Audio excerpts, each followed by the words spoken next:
जी, group के तमाम doctor वैद्य हकीमों को मेरा नमस्कार है जी, सलाम है जी, आदाब है जी, सत श्री अकाल है जी।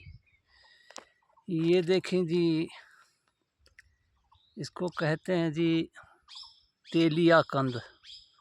पहाड़ी भाषा में इसको गोख चाल, झंगश और सरपाल के नाम से जाना जाता है।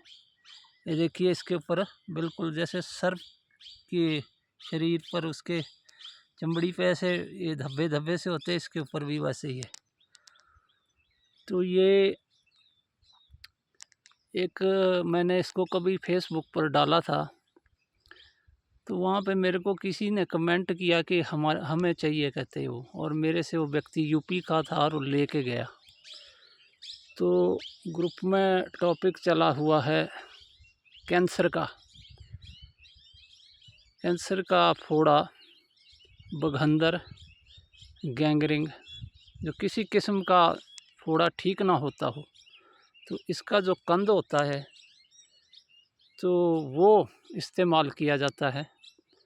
उसको जो है थोड़ा सा लेकर के उसका चूरन और पानी के साथ वहाँ कैंसर की गांठ पे या बघंदर या गैंगरिंग उस पे लगा दो, तो उसको कहते ये बिल्कुल ठीक कर देता था, ऐसा उन्होंने बताया था जी।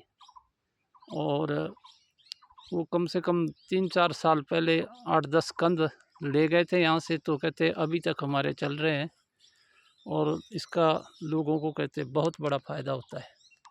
तो ये कैंसर के लिए कहते बहुत अच्छी दवा है जी। तो इस प्रकार होता है जी ये तेलिया कंद।